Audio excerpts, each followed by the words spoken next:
नमस्कार दोस्तों, स्वागत है आपका फैक्ट्स एंड पॉलिटिक्स में। और आज हम बात करने वाले हैं दिल्ली चुनाव के बारे में। और हमारे साथ आज जुड़े हैं आयुष बाजपेयी। तो आयुष बाजपेयी जी से आज हम जानेंगे कि इस बार दिल्ली में माहौल किसका है, बीजेपी वर्सेज आप है, क्या कांग्रेस इस पिक्चर में है भी या नहीं। तो आयुष जी, आप मुझे बताइए, जो दिल्ली का चुनाव अभी 5 तारीख को होने वाला है और आरोप प्रत्यारोप दोनों तरफ से लग रहे हैं और माहौल जो है इस बार बहुत ज़्यादा इंटेंस दिख रहा है। और इस बार दिख रहा है कि बीजेपी सरकार बनाने को लेकर सीरियस है। और सोशल मीडिया पे कह लो या ग्राउंड पे कह लो या डिजिटल मीडिया जो भी है, प्रिंट मीडिया, हर जगह बीजेपी का कैंपेन जो है ना इस बार बहुत ज़्यादा एग्रेसिव है। तो आप इसको कैसे देखते हैं? जैसे पिछले 10 साल की केजरीवाल की जो सरकार रही, उसके पहले कांग्रेस के साथ 6 महीने की सरकार रही। तो थोड़ा आप अपना एक्सपीरियंस बताइए कि क्या लग रहा है इस बार, आपको माहौल क्या लग रहा है? देखिए, जो दिल्ली चुनाव की वर्तमान परिस्थितियां हैं, ये पहले के हिसाब से इस बार थोड़ा-सा परिवर्तित हैं। आपने बात की सोशल मीडिया की या डिजिटल प्लेटफ़ॉर्म्स पे, तो मैं बात करूँगा कि दिल्ली की जो जनता है, उसके बीच की बात करूँगा। तो उसमें आप इस बार ये पाएँगे कि माहौल में बहुत बड़ा परिवर्तन है। जैसे पिछली की सरकार जो केजरीवाल जी की चल रही थी, उसमें निरंतर जो सबसे बड़ा एक बड़ा मुद्दा दिल्ली की जनता के सामने निकल के आया, वो शीश महल का निकल के आया। इस बार पब्लिक को शीश महल एक बड़े मुद्दे के रूप में दिख रहा है कि किस तरीके से एक आम आदमी, जो आम आदमी बनकर, एक जनता का सेवक बनकर जनता के बीच में आया था, एक आंदोलन से निकला व्यक्ति, वो किस तरीके से आम आदमी से खास आदमी बन गया। तो उसको लेकर जनता के बीच में बड़ी चर्चा है और जनता निश्चित रूप से, जनता की जो प्रायोरिटी पे पहला मुद्दा है वो शीश महल का है। अब मैं जहां तक दूसरे मुद्दे की बात करूं, तो दूसरे नंबर पर केजरीवाल सरकार का घोटालों की लिस्ट है। किस तरीके से, जानने योग्य बात यह है कि केजरीवाल वो शख्स थे जो भारतीय राजनीति में और खासकर दिल्ली की जो केंद्र की, दिल्ली की जो सेंटर की राजनीति थी, उसमें वो भ्रष्टाचार के खिलाफ एक बड़ा आंदोलन चला, वहां से निकले हुए प्रोडक्ट थे। तो भ्रष्टाचार के खिलाफ निकली हुई आवाज किस तरीके से भ्रष्टाचार में स्वयं में लिप्त हो गई, तो वो एक बड़ा दूसरा मुद्दा है जिसमें सबसे ज्यादा जो चर्चा है, चाहे वो डिजिटल प्लेटफॉर्म की हो या आम जन के बीच में हो, वो उनकी जो शराब की नीति जो वो लेके आए थे, जो शराब का घोटाला उन्होंने बड़ा किया, जिसमें वो और उनके कई नेता जेल भी काट के आए हैं। तो वो एक बड़ा मुद्दा रहा। और तीसरे नंबर पे अगर मैं बात करूं, तो तीसरा जो सबसे विशेष मुद्दा है, वो है यमुना जी को लेकर। जिस तरीके से केजरीवाल ने यमुना की सफाई, अविरल यमुना की बात जो जनता के बीच में की, और लगातार हर चुनाव कैंपेन में उन्होंने वादे किए यमुना की सफाई को लेकर, और लगातार ये देखा गया कि यमुना की सफाई में, जैसा अभी बड़ा एक फिगर निकल के आया, 7 लाख करोड़ का, 7,000 करोड़ का, कि यमुना की सफाई पे एक बजट खर्च किया। लेकिन उस तरीके को देखेंगे तो यमुना की सफाई एक बड़ा मुद्दा इस चुनाव में जनता के बीच में है, और अभी भी उन्होंने बोला है कि 5 साल मुझे अगले आप और दे दीजिए, मैं आपकी यमुना साफ कर दूंगा। अच्छा, सबसे इंटरेस्टिंग बात यह है कि अभी उन्होंने एक पॉडकास्ट किया।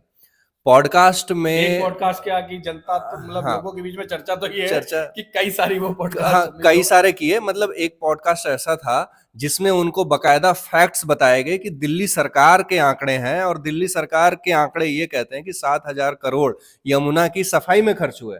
इस बात का क्लू कहीं भी नहीं था। वो कह रहे कहाँ खर्च हुए। तो रिपोर्टर पूछता है कि भाई ये आप बताएंगे कहाँ खर्च हुए, क्योंकि सरकार के आंकड़े हैं। अब 10 साल पहले भी जब केजरीवाल चुन के आए पहली बार, फुल फ्लेजेड जब आम आदमी पार्टी की सरकार आई, वो नीली वैगनार वाले, हाँ, अरविंद नीली Kejriwal, muffler man, muffler man. तो इन्होंने सबसे प्रायोरिटी पे जो चीज रखी थी वो था कि यमुना। और ये कहा था कि यमुना को साफ करवाऊंगा और उसी यमुना में मैं सबसे पहले डुबकी लगाऊंगा। आज उसी यमुना का पानी ये नहीं पी पा रहे हैं। अब क्या है कि ये, पहले केजरीवाल जी क्या करते थे, इनका एक एजेंडा रहा है शुरू से, जो मैंने ये देखा है पैटर्न, कि ये पहले आते हैं और कुछ घोषणा कर देते हैं। पहले घोषणा करने पहले ये ट्वीट करते हैं कि आज हम आम जनता के लिए एक बहुत बड़ा घोषणा करने जा रहे हैं, और आके घोषणा कर देते हैं। उन्होंने टाइम स्लॉट भी चिन्हित करे हैं हाँ, कि दोपहर में 12 बजे करूंगा, हाँ, रात में 8 इसके बजे बाद करूंगा। घोषणा करके सो जाते हैं कि भाई मैं ये करने वाला हूँ, ये फ्री देने वाला हूँ, बिजली पानी मुफ्त। इसके बाद अगले दिन सुबह उठते हैं और ट्वीट करते हैं कि ये भाजपा की जालिम सरकार मुझे काम करने नहीं दे रही है, ये जो योजना मैं लाना चाहता हूं इसको एलजी के तरीके से रुकवाया जा रहा है। तो ये आरोप प्रत्यारोप 10 साल से चलते आ रहा है। इसमें जनता जो है, दिल्ली की जो जनता है खास करके, वो पूरी तरह से पिस चुकी है। और जो टैक्स पेयर का पैसा, जो लोग आज बात कर रहे हैं कि जो टैक्स पेयर का हार्ड अर्न मनी था, वो वोट बैंक की राजनीति करने वालों को गया है। तो इस पे बीजेपी अभी काउंटर अटैक भी कर रही है। तो आपको क्या लगता है कि इस बार केजरीवाल का दोबारा सत्ता में आना क्या बहुत ज्यादा टफ होगा, या केजरीवाल के लिए अब लग रहा है कि अब रास्ते बंद हो रहे हैं, बीजेपी की सरकार आ सकती है? और इन सब के बीच कांग्रेस कहाँ है? कांग्रेस कैंपेन में ही नहीं दिख रही है। जिनका इंडिया गठबंधन था, जो केजरीवाल के साथ हाथ खड़े करके उठाते थे, एक साथ गले मिलते थे, वो राहुल गांधी आज केजरीवाल को चोर कह रहे हैं अपने कैंपेन में। अब इसके बारे में आप थोड़ा बताइए दर्शकों को। अब देखिए, इसमें कई सारी बातें निकल के आई हैं। पहली चीज तो जो आपने बात करी एक तरीके से कि चमत्कारी केजरीवाल, मैं उनको चमत्कारी इसलिए कहूंगा कि देखिए, दिल्ली की जो जनता थी उसने एक आम से साधारण केजरीवाल को देखा था, जिसने बहुत लंबे लंबे वादे किए, और वादे उस समय जनता को बड़े लुभावने और बहुत जो है भावनात्मक लगे।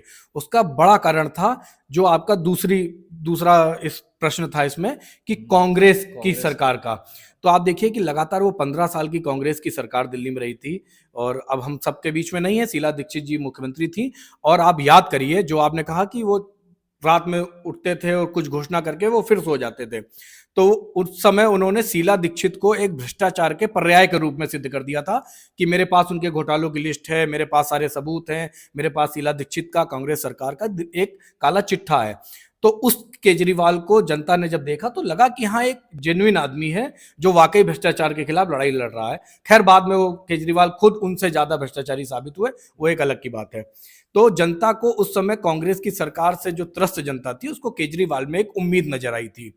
तो केजरीवाल का जनता ने सपोर्ट किया और केजरीवाल को एक मुख्यमंत्री के रूप में उनकी सरकार, आम आदमी पार्टी की सरकार को चुना। अब इसमें बात आती है कि राहुल गांधी की। तो राहुल गांधी का आप देखेंगे तो ये इंडिया अलायंस, तो इंडिया अलायंस ना होके वैसे तो ये इंडी अलायंस है, आखिरी वाला जो है वो अलायंस है।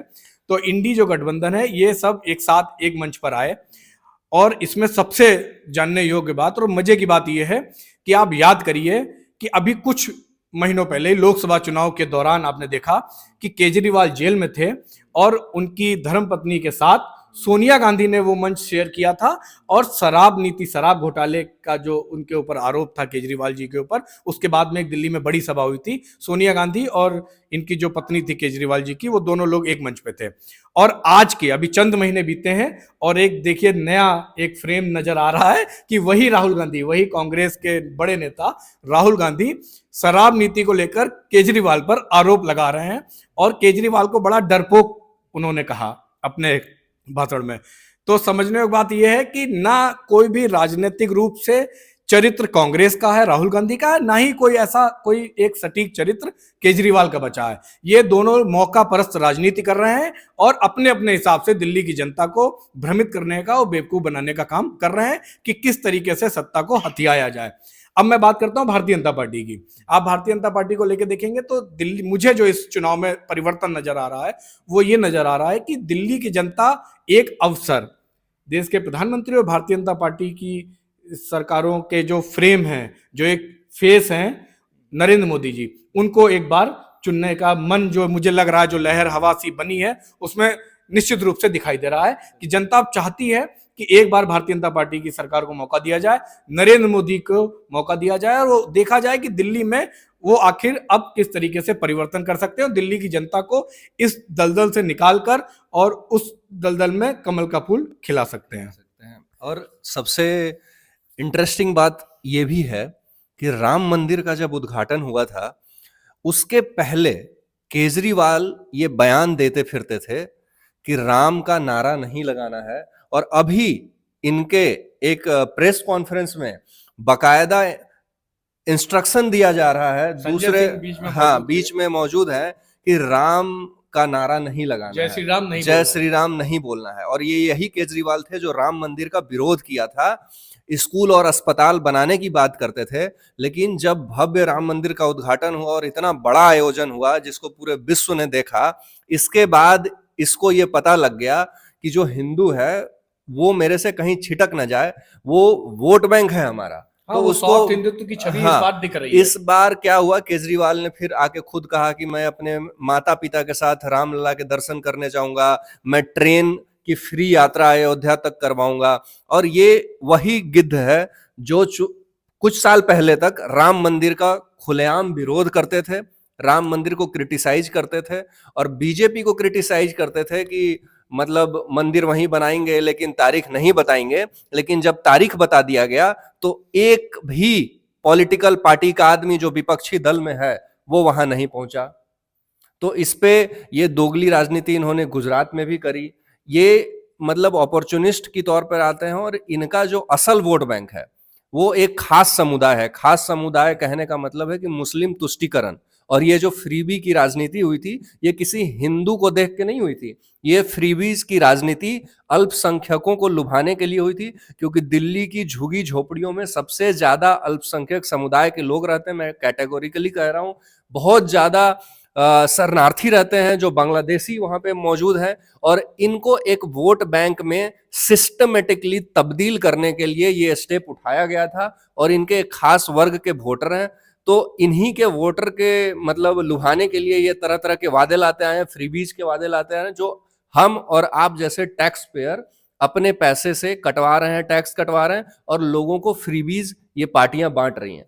तो इसको आप कैसे देखते हैं कि क्या इस चुनाव में ये फैक्टर नहीं रहेगा? क्योंकि ऑलरेडी केजरीवाल बिजली, पानी इन सब को लेकर बहुत ज्यादा दिल्ली में ऑलरेडी फेमस हैं। एक वर्ग ऐसा है जो ये मानता है कि केजरीवाल ऐसा कर सकते हैं, केजरीवाल ही फ्री दे सकते हैं। तो क्या ये फ्री की राजनीति कांग्रेस और बीजेपी पे भारी नहीं पड़ेगी? दूसरा, देश हित में क्या केजरीवाल को तिबारा सत्ता में आना चाहिए? क्या ये दिल्ली के लिए सही होगा या नहीं? देखिए, केजरीवाल का सबसे बड़ा जो एक रूप है वो इस समय सोशल मीडिया पर आपको विभिन्न वीडियो में और रील्स में देखने को मिलेगा कि किस तरीके से वो 4 महीने पहले कोई बात कर रहे थे, फिर 4 महीने पहले वो सेम बात के पलट के वो दूसरी बात करने लगे। इस तरीके की बहुत सारी घटनाएं, बहुत सारी बातें हैं जो केजरीवाल एक की। चीज मैं ऐड कर रहा हूं, अभी इनसे एक आज तक की रिपोर्टर ने पूछा कि आप जो पंजाब में वादे किए थे जो 2000-2500 जो भी वो अभी भी नहीं हाँ पूरे वो हुए। अभी नहीं हुए, तो आप कब करेंगे? इस पे इनका रिप्लाई था कि वो हम 4 साल बाद अंत के 2 महीने में पूरा कर देंगे। इसका मतलब आप 4 साल तक जनता को गुमराह कर रहे हो, धोखा दे रहे हो। और ये तो वही बात हो गई कि जिस कैश फॉर वोट के लिए पूरा पार्लियामेंट लड़ता है उसको इलीगल मानता है, उसको साइड दरवाजे से आप लीगलाइज करना चाह रहे हो। देखिए, केजरीवाल का जो इस समय आप देखेंगे माहौल जो केजरीवाल का जनता के प्रति है, केजरीवाल ने स्पष्ट रूप से ये ऑन कैमरा ये बात बोली है कि हम ये करेंगे, ये वादे करेंगे, 2100 रुपए महिलाओं को देंगे। और भी उन्होंने उसमें कई सारी की जो आपने फ्रीबीज का नाम लिया उसमें उनकी एक लंबी श्रृंखला है फ्रीबीज की वादों की। अब समझने योग्य बात यह है कि केजरीवाल कोई ऐसा नहीं है कि जो वो किसी दूसरी पार्टी की सरकार के खिलाफ चुनाव लड़ रहे हैं। ऑलरेडी केजरीवाल दिल्ली में इतने लंबे वर्षों से सरकार में है, तो आखिर इन्होंने ये जो आज ये फ्रीबीज जो अक्सर देखा गया है कि चुनाव के समय केजरीवाल एक फ्रीबी केजरीवाल जो निखर के आते हैं, तो आखिर ये जब इनकी सरकार इतने लंबे वर्षों से चल रही तब क्यों नहीं कर रहे थे?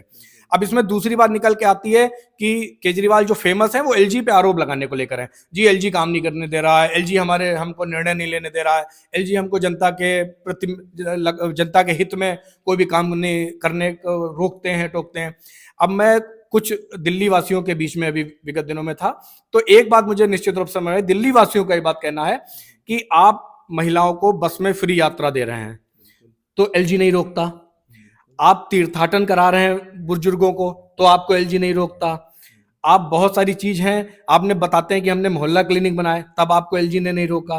तो आखिर इन सब चीजों में एलजी नहीं रोक रहा है। और जो काम जनता आपसे पूछती है या मीडिया के लोग आपसे पूछते हैं कि हाँ जी ये जी क्यों नहीं हुआ अब तक, उसमें आप कह देते हो एलजी रोक रहा है।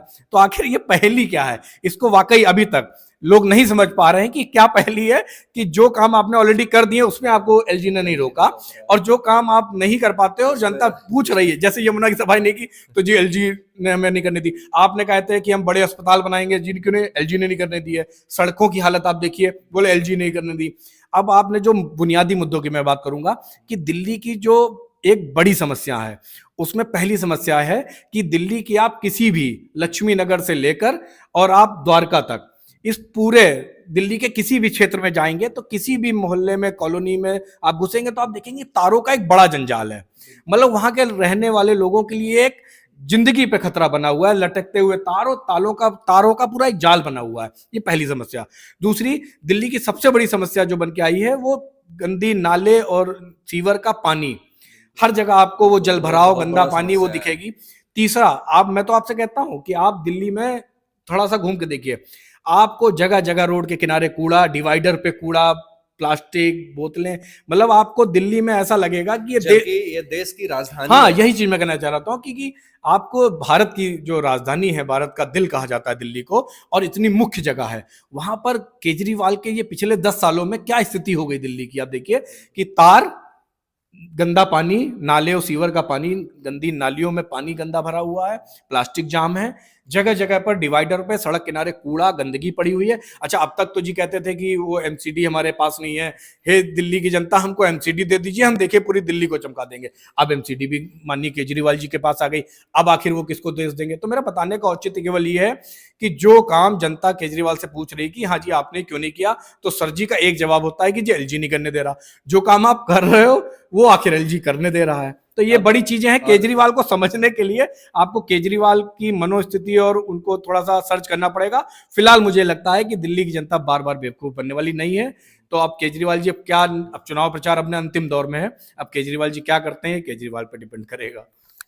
और एक मुद्दा और मैं इसमें ऐड ऑन करना चाहता हूं आयुष जी, कि दिल्ली में एक और सबसे बड़ा आज के डेट में मुद्दा है, वो है प्रदूषण, पॉल्यूशन का मुद्दा है। और इसी साल AQI जो है कुछ कुछ जगहों पे 1000 पार कर चुका है। मतलब वो बिल्कुल ट्रिपल डिजिट का जो मीटर था वो भी खत्म हो गया। और इसके बावजूद ये सरकार कुछ करने में नाकाम नहीं है और अभी तक कोई इनिशिएटिव नहीं लिया है। वो तो छोड़ो, पॉडकास्ट में आकर के कहते हैं कि इसका कोई सॉल्यूशन ही नहीं है मेरे पास, पॉल्यूशन से मैं खुद ग्रसित हूं, ये बोल के 3 बार खांस देते हैं और इसके बाद क्लूलेस हो जाते हैं कि हमारे पास तो कुछ भी नहीं क्लू है कि हम आगे क्या इनिशिएटिव लें। यही केजरीवाल हैं जो शिक्षा व्यवस्था के लिए अपने टीचर को यूरोप भेजना चाहते थे, लेकिन जब प्रदूषण पर एक्शन लेने का बात है तो ये बिल्कुल क्लूलेस हैं। तो भाई, अगर आम दिल्ली वासी टैक्स दे रहा है, उस टैक्स से आप फ्रीबीज घोषणाएं कर रहे हो, उस टैक्स के पैसे से आप फ्रीबीज बना रहे हो, उसी टैक्स के पैसे से आपका लड़का एज ए स्टूडेंट 1 लाख रुपया महीना कमा रहा है, फ्री जिम रेंट दिखा करके, सरकारी व्यवस्था का दुरुपयोग करके। जो शिक्षा मंत्री मनीष सिसोदिया शराब घोटाले में जेल जा चुके हैं, जो शिक्षा मंत्री थे, जो ये कहा करते थे कि दिल्ली की स्कूलों की हालत जो है, सरकारी स्कूलों की हालत प्राइवेट से अच्छी है, उनका लड़का कनाडा में जाके पढ़ रहा है। नहीं, दिल्ली सरकार के कई मंत्री, दिल्ली के कई सारे विधायक आप देखेंगे जो अपने इलाज के लिए विदेश जा रहे हैं। और आप मजे की बात, आप उसमें ये देखिए कि अभी कुछ दिनों पहले आतिशी जी जो इस समय दिल्ली की मौजूदा मुख्यमंत्री हैं, उनसे पूछा गया कि आप कभी मोहल्ला क्लिनिक में इलाज के लिए गई हैं, तो उनका कहना था कि मैं आज तक कभी नहीं गई। तो दिल्ली की जनता भी ये चीजें पूछ रही है कि किस तरीके से, और शायद यही सब कारण है कि आंदोलन से लेकर अभी तक बहुत से ऐसे लोग जो अपने आप को केजरीवाल से और आम आदमी पार्टी से अलग कर चुके हैं। और कल की एक बड़ी खबर है कि आम आदमी पार्टी के 7 विधायकों ने इस्तीफा दिया है। मतलब एक बड़ी चीज है। उन्होंने इस्तीफे का जो अपना कारण बताया, वो बताया है कि जिन चीजों को लेकर, जिन मुद्दों को लेकर एक जन आंदोलन हुआ था और वहां से हम सब एक राजनीति के रास्ते से चीजों को सही करने निकले थे, केजरीवाल जी उस चीजों से भटक गए हैं और उन्हीं अपने भ्रष्टाचार का और बाकी चीजों का दबाव हम लोगों पे भी बना रहे हैं। तो कहीं ना कहीं ये बड़ी चीजें हैं जो जनता को स्पष्ट रूप से दिख रही हैं। और अब मैं इसको कंक्लूड करना चाहूंगा, और कंक्लूड करते करते मैं ये भी कहना चाहूंगा कि जो दिल्ली सरकार का शासन रहा है पिछले 10 साल में, अगर देखें तो दिल्ली को प्रॉपर गुमराह किया गया है। एक फ्रीबीज के नाम पर दिल्ली को 10 से 15 साल पीछे कर दिया गया है। नहीं, जो ये फ्रीबीज जो है, ये आप देखेंगे तो राज्य की अर्थव्यवस्था पर, उसके जो कर्ज है उसको भी बड़ी संख्या में बढ़ाता है और ये कहीं ना कहीं दिल्ली के ऊपर एक एक्स्ट्रा भार जो है वो। और ये मोहल्ला क्लिनिक को इस तरह से प्रचार करते हैं। आप अगर मोहल्ला क्लिनिक में जाते हैं तो वहाँ क्या मिलता है? वहाँ पे पैरासीटामोल मिलता है, वहाँ पे माथा दर्द का गोली मिलता है, आपको सर्दी जुकाम का गोली मिलता है। अरे भाई, मेरे को अगर पैरासीटामोल लेना है तो मैं मेडिसिन शॉप पे जाऊंगा, मैं क्यों जाऊंगा मोहल्ला क्लिनिक में? आप जाके दिल्ली की सरकारी अस्पतालों में देखिए, जो गर्भवती महिलाएं हैं, जो प्रेग्नेंट महिलाएं हैं, वो कतार में लगी रहती हैं, उनको सही टाइम पे नंबर नहीं मिलता है। अगर आपको मोहल्ला क्लिनिक में व्यवस्था देना ही है तो अल्ट्रासाउंड का व्यवस्था दीजिए। प्रेगनेंसी में इमीडिएट इलाज हो सके वैसा सर्जन बिठाइए। लेकिन आप वहाँ क्या कर रहे हैं? आप वहाँ सीना रेस्ट बेच रहे हैं। अगर मेरे को सीना रेस्ट लेना है तो भाई मैं मेडिसिन शॉप में, नॉर्मल से शॉप में जाके ले लूंगा। आप किसी भी मोहल्ला क्लिनिक में जाइए, एक इक्विपमेंट आपको नहीं मिलेगा। कई मोहल्ला क्लिनिक में ताले लगे हुए हैं। तो इस बार जो जनता है वो जान चुकी है कि मुझे किसको वोट करना है, किसको नहीं करना है। और एक तरफ विजनरी लीडर जो है सामने, नरेंद्र मोदी जैसा इंसान, वो भी जनता देख रही है कि वो क्या-क्या इनिशिएटिव ले रहे हैं। वो देखो, इस क्या बार बीजेपी की जो आप करेंगे तैयारी भी अच्छी है। देखिए, चुनाव की जब घोषणा हुई उसके बाद से जब उन्होंने उम्मीदवार उतारे तो आप स्पष्ट रूप से देखेंगे कि इस बार भाजपा ने मैन टू मैन मार्किंग की है। बिल्कुल। हर इनके बड़े नेता के पास अपना एक बड़ा नेता उतारा है सेम विधानसभा में, और इनकी घेराबंदी की है। और इस बार बीजेपी के जो चुनाव की जो तैयारी है उसमें थोड़ा दम दिख रहा है, और जनता भी कहीं ना कहीं केजरीवाल से त्रस्त है। तो इस वजह से लग रहा है कि इस बार माहौल अच्छा है। केजरीवाल अपने जो वादे थे उनमें पूरी तरह फेल हुए हैं, और एक उनका अलग चेहरा दिख के आया है, और जेल जाने के बाद की स्थितियां तो जनता के सामने है। अब जहां तक इस पॉडकास्ट को कंक्लूड करने की बात है, तो दिल्ली के चुनाव की चर्चा हो और पॉडकास्ट हो और अवध ओझा सर का नाम ना है, तो वो पॉडकास्ट जो है सार्थक नहीं मानी जाएगी। तो देखने वाली बात होगी कि अवध ओझा जो राजा राजा होता है, उस तरीके की बातें करने वाले अवध ओझा इस बार क्या कर पाते हैं। तो दिल्ली चुनाव पे आपका भी एनालिसिस कुछ कहता होगा। आपकी जो सोच है वो कमेंट बॉक्स में हमें बताइए कि कौन सी पार्टी इस बार सत्ता में आने वाली है, और क्या आपके हिसाब से आपने जो वादे किए थे पिछले 10 साल में, या बीजेपी के जो वादे हैं वो आपको ज़्यादा भाते हैं। आप कमेंट सेक्शन में अपना ओपिनियन ज़रूर बनाइए, और इस चैनल को सब्सक्राइब ज़रूर कर लीजिए, बेल आइकन के बटन को दबा लीजिए। आगे आने वाले टाइम में हम हर रिपोर्टिंग आप तक आयुष जी के साथ या मेरे साथ मैं पहुंचाता रहूंगा। इसके लिए आपको सब्सक्राइब करना होगा और बेल आइकन के बटन को दबा के रखना होगा। और तय करना है आपको कि आप है या आपदा है। धन्यवाद, थैंक यू।